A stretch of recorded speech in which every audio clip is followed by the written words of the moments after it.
to Kegel or not to Kegel? That's the question, right? So that's what we hear from everyone. And today on the Faith-Based Birthing Podcast, we are with Dr. Angela Turnow, and she is going to tell us whether we should Kegel or not Kegel. Welcome. How are you? I'm so good. Thank you for having me today. I'm so excited that you're here. So let's talk Kegels. Let's just dive right into it. Now, I know that I've been told not only by OBGYNs, I have also been told by midwives to do my Kegels. So is this something we should or should not be doing, and where are the lines there? I think it depends. Okay, with most things, it depends on what is your intention. Okay, if your intention with Kegels is to prepare your body for labor, then no. The answer is no, because ultimately your uterus contracts your baby out, and your pelvic floor's job is to get out of the way. Okay. So, why would you want to tense up a muscle that needs to actually relax and get out of the way? That Right? totally makes sense. And that's what you're doing. Can you explain what Kegels are? For those who don't know, let's explain exactly what Kegels are. Sure. Well, I don't really like Kegels, but that's a whole different topic. So, but in most people's eyes, most midwives, other pelvic floor therapists, OBs, the other part of the world. So, Kegels are when you just tense the pelvic floor muscles, and the pelvic floor muscles are inside of your pelvis. They are the muscles that you sit on. They're the bottom of your core. I don't know. I can show you on my pelvis model, but most people are just listening, so you're not going to see that. But it's these are the muscles around your vagina. So these are the muscles. They form a diamond inside of your pelvis. And most people, when they think of Kegels, is just to tense up the muscles, but that's not actually making them stronger. That's another topic too. So, but we're talking about should you Kegel or not Kegel for childbirth? Right, right. And We're the talking answer, about preparing for your body for labor and what the best practices are in those situations. And, I think flippantly, a lot of providers, I don't know, in all honesty, I don't know that most OBs actually understand the pelvic floor and what Kegels even actually do. And the same goes for some midwives, right? Some midwives might understand more than others, but I think they just flippantly throw it out there as a, hey, I've heard this before and this is what you should do. Somewhere along the way, this was mentioned, you know. And so, but it makes so much sense. Like we shouldn't be tightening something that's going to be a barrier. And so right. when have you seen women do this versus not do this? Absolutely. The people that I work with, they learn how to open their pelvic floor and they significantly decrease the risk of tearing. That means you also decrease the rate of needing a C-section and having a positive labor experience because you know how to connect with your body, how to open and trust your body to do what nature intended. So instead of fighting it and tensing up, you're teaching your body how to calm and open. And that's what you really need to have the focus be, especially in the third trimester of pregnancy. And think about it like this. If I were to, like with your mouth, okay, if I were to pull the sides of my lips super hard with my fingers, I'm kind of pulling the sides of my lips with my pinkies right now. Yeah, pull it really, really hard, right? If you were to do that and you were to tense up your face, right? And you were pulling really hard, you're probably going to get little cracks, right, on the sides of your lips. Versus if you intentionally and you thought about and you practiced, because you have to practice these things, and you practiced how to soften your face, even though you're pulling your lips really wide. Now you're softening your face. You can probably stretch even farther without having cracks in your lips, That's a right? great analogy. I love it. I love this one and your balloon analogy. We'll talk about that one another day. But Yeah. so explain to us what the difference is in learning how to open your pelvis versus doing the Kegels to prepare for labor? Now we Sure. understand the tenseness, but let's talk through like what are you doing to open the pelvis versus the Kegels that tighten it? Sure. So muscles work when they're put in a position to work, and they also let go or open or calm when they're in a position to do that too. So when you're talking about understanding how to open and calm the pelvic floor, you also have to look at your hips and your pelvis. Are you good at knowing how to move your pelvis? Are you good at knowing how to move um, what I like to call your bee stinger, your tailbone, because I think it's funny. So, but people make these things so serious, but they don't have to be. So, but Right. if you just, I actually talked to, there was a retired OB that came in, and he's like in his 70s or maybe his 80s, and he's very serious. And he's like talking very technical about, I think it's this, happening. And he's coming to me for hip pain, um, some groin pain. And anyways, I know that it's a pelvic floor problem. He's an OB. He doesn't realize that. Anyway, so I'm talking to him about this, his bee stinger, and he was not impressed. I was like, you just have to open your bee stinger. And he's like, um, can I get a different, can I see somebody else? No. That's awesome. That's awesome. And that an OB came to you for help, right? Inside of a physical therapy practice. That's amazing. Yeah. Because I think there needs to be, and this is just a soapbox issue for me, right? I think there needs to be more education between OBs and midwives and physical therapy and pelvic floor. Like there has to be more education and communication happening there rather than just flippantly throwing out, hey, do Kegels or, learn how to breathe or whatever. Like we don't give the education needed and the support needed for women preparing or postpartum in labor where the pelvic floor is concerned. So that's a soapbox issue for me. But I would love for you. I know your background a little bit, but tell our listeners a little bit about you and who you are and we're going to talk more about pelvic floor in a moment and Kegels, but I would love for them because you're going to be a regular on this show and I'm so excited about that. But I would love for them to get to know you a little bit more. Sure. Well, my name is Dr. Angela Turnow, as you mentioned. I'm a doctor of orthopedic and pelvic floor physical therapy. So I not only look at the pelvic floor, but I'm looking at all the things that influence above and below, like everything from your jaw to your feet to your big toe. And when I'm looking at things like that, that's how you can impact and make changes so much faster versus just looking at the pelvic floor, which is like a very small piece of it. I have gone through it 3 times. I have 3 kids. I've had my own prolapse, my own sciatica, tailbone pain, um, painful sex, bladder leakage. I ran in college, and actually I had problems in college. And that's how I didn't realize that they were problems. I just thought, oh, it's just me. It's just something that is unique to me that I have to pee, or I pee my pants when I run. And it I didn't realize that it was a problem, right? And then after kids, it didn't get better, obviously.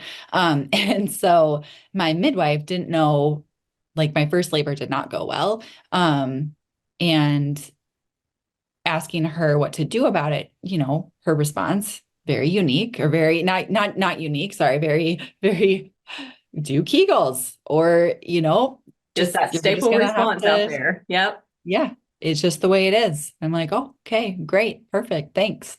So living in a small town, I don't have access to pelvic floor therapy. Also, it's hard to get to a pelvic floor therapist, even if I did, even You if have a you did live in the newborn same town. and maybe that's just the first kid, but if you have more kids, so you have a newborn and maybe a toddler and maybe a kid in school or anything else, right? And so it's very difficult to be able to manage that as a new mom. How do you even go to the dentist twice a year? I don't know. And so I'm like, this cannot, if I can't figure this out as a physical therapist, what are other people doing? How are other people doing this, right? And the answer is they're not. The answer is because I've seen it enough times now, and I've worked with enough women to know that, like, even though you might be feeling alone in your struggles, you are not alone. People just don't talk about it. So that's where I have a whole plethora of online resources now for moms at any stage, pregnancy through even perimenopause, like all the things. But that's my story, and that's why, like you, I'm so passionate because I think moms need to know this information. And actually, it's when I am going to work for active motherhood, when I tell my kids and they know what I do now, I'm like, I'm gonna go help moms feel good so they can play with their kids. So that's kind of what my kids know of my business. That's awesome. I love that. And I want to make a point here. I'm not sure if our listeners have picked up on this or not, but Angela is a practicing doctor of physical therapy, right? Like Yes, she works daily, she goes into a practice, like she yes. works with people, and she is telling you that there is a 100% difference in just physical therapy versus knowing and understanding how to heal and prepare, how to prepare and heal. Let's put it that way, how to prepare and heal your pelvic floor surrounding pregnancy. Like people tell me all the time, I've been to physical therapy. I went up to, so and so's practice or whatever, and it didn't help. Well, there's a reason that it didn't help. It's because they're not well versed in the pelvic floor. They haven't had specific training there. And Angela, you can tell me if I'm going off on a tangent here, but No, it's no, just no. like, Mhm. I think it's so important to understand that that absolutely matters. And it also matters, you hear me say this all the time, not all OBs are cut from the same cloth, not all midwives are cut from the same cloth, not all physical therapists are cut from the same cloth. They're all not going to know how to heal your pelvic floor. And so finding someone specific to that area of your body and to understand. And not only is she specific and has training in that, loads of training in that, she's been through it, she's experienced it, she's a mom. And, I'm one of those people that I think it's hilarious when you have a practitioner that has never had a kid telling you what to do to have a kid, right? And the same thing with trying to heal, prepare and heal for pregnancy. Like when you have someone that's been there, it makes such a difference, right? Oh, So, it makes such a difference. I look back when I was like when I was new as a pelvic floor therapist, even like I was already a physical therapist, but like as I was new as a pelvic floor physical therapist, and I didn't have the whole body training. Like I'm kind of like want to close my eyes and just put my hands over my face, thinking about what I did when I first started. All right. Because I was so focused. I was that pelvic floor therapist that was so focused on just the pelvic floor. When you can zoom out and I can see from how you're standing, from how you're walking, not that you have to be like self-conscious, but I can see what you might, yeah, what you might need, and the problems that you might have. And so, um, it's such a difference.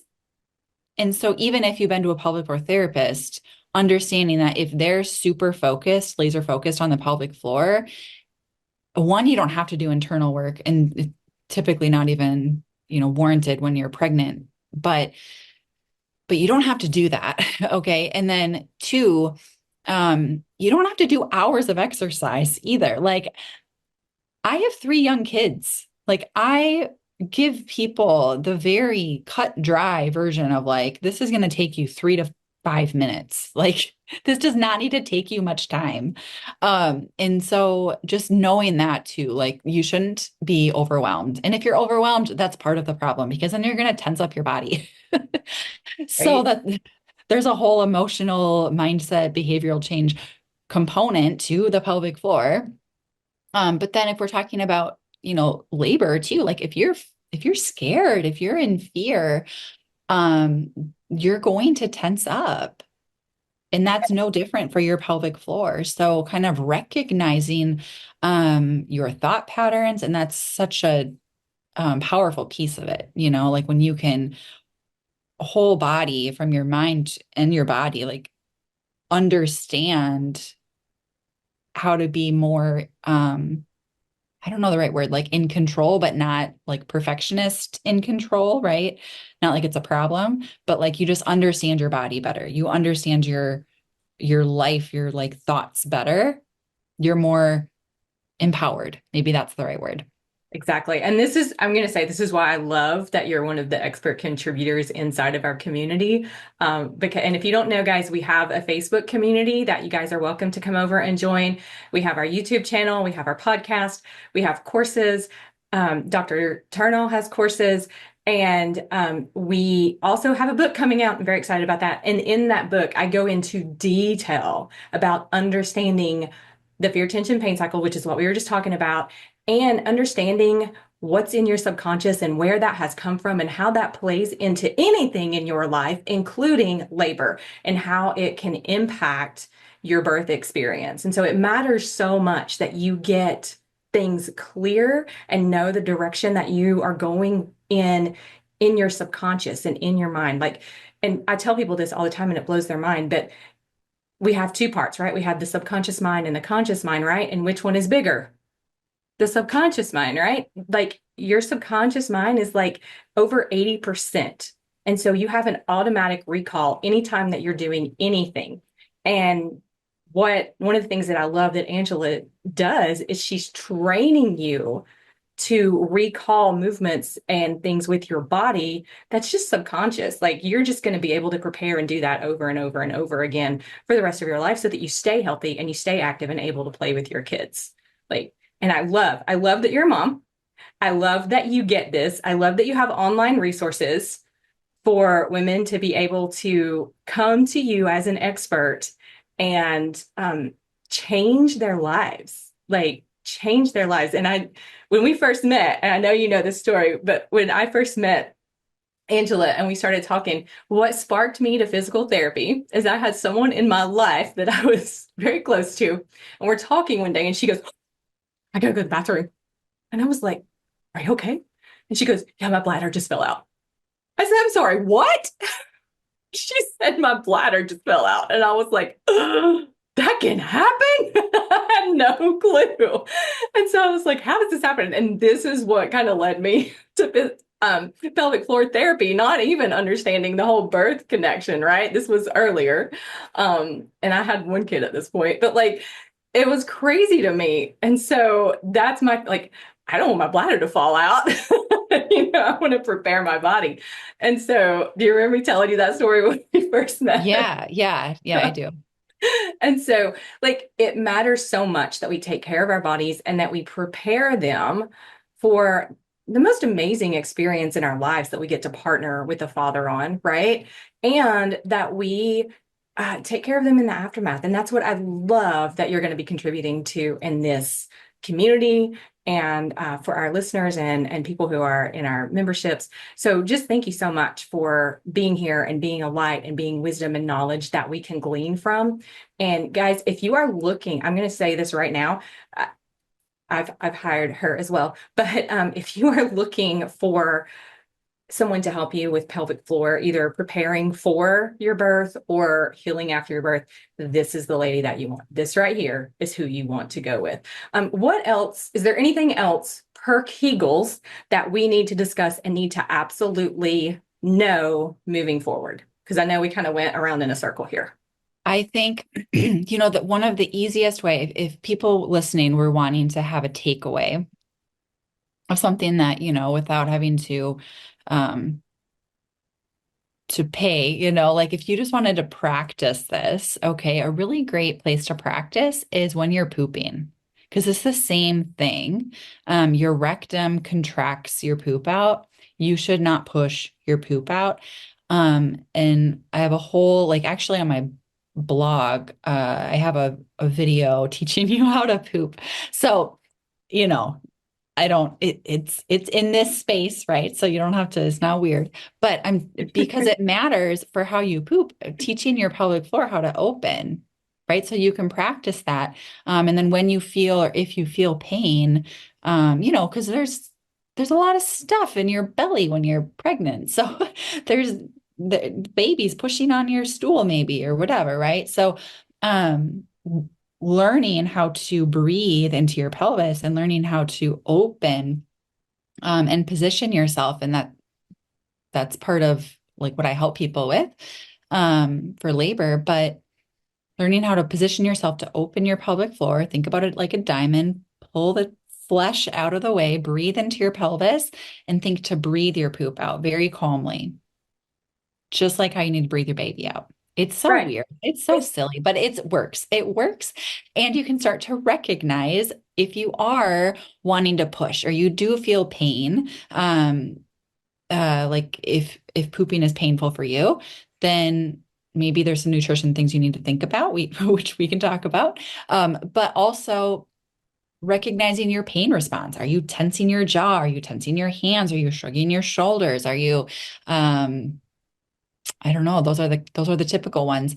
But you're going to think about calm, settle, sink. I don't like to say the word relax to people because I don't really like to be told that. So instead, I like to use very actionable items, calm, heavy, sink, melt. Like those are all action items that you can do to open. And that's so birth and pooping are both physiological process of the body, right? Like both of those happen. Both of those actually shouldn't have pain in them. Just putting that out there. Mhm. We can talk about all that later, but uh, both of those are just processes, right? So think about that when you do that. And if you will do this, you will notice. I promise you, if you will do what she's telling you to do, you will notice exactly what she's telling you. You'll notice where you tense up. You will notice what's going on with your body and pay attention, and that will help you with birth. And then you want to go and look up fetal ejection reflex or FER, because you don't even have to push your baby out. Just for those of you who didn't know that, like your baby will just come out because that's part of the process that God designed. But anyway, so how can people find your information? And I know that you had something to offer them today, so tell us what that is. Yes. Well, my website, activemotherhood.com, you're going to link everything. But I have a pelvic floor labor prep routine that is everything that I did specifically in my third pregnancy. And it's great to do it in your third trimester, but honestly, you could do it whenever throughout your pregnancy. It just helps your body feel good. But ultimately, in that third trimester, it helps you really kind of move and groove, understand how to move your pelvis, how to breathe into your pelvis, how to, let's say, like reverse Kegel, where you're learning how to lengthen and open your pelvic floor. And so it's a really great little routine you can do, and it's totally free. So, the pelvic floor labor prep routine. Awesome. And I will link all of that in the description below. So if you want to tap into that and just glean everything you can from this woman, because she is amazing and will transform your life as far as how it comes to the health of how you're able to be active moving forward. And we need to get rid of this idea and premonition of like, oh, well, you had a baby, so you're going to pee yourself the rest of your life, or you had a baby, so you did. No, no, we're not talking about that. You have to have a big gut, right? Like diastasis. No, all these things. We'll talk with her about all these things, guys, but this is not, it doesn't have to be normal. It doesn't have to be par for the course. And we want to correct that for you guys and get you thinking differently and shift that for you. So I'm so excited that you're here. Thank you so much. And we will talk to you the next time. She's going to be a guest on here again, and we'll go over some more amazing stuff. So thank you so much, Dr. Angela. I appreciate you being on here. Thank you. All right, guys, we're checking out for the Faith-Based Birthing Podcast today. And if you have any questions, please post them below. We would love, love, love to see your questions, whether that's for me or for Dr. Angela. We really want to know what it is that you want to know about so we can make sure that we're serving you, our audience, as best as possible. All right, so I love you guys, and I'll talk to you later. Bye.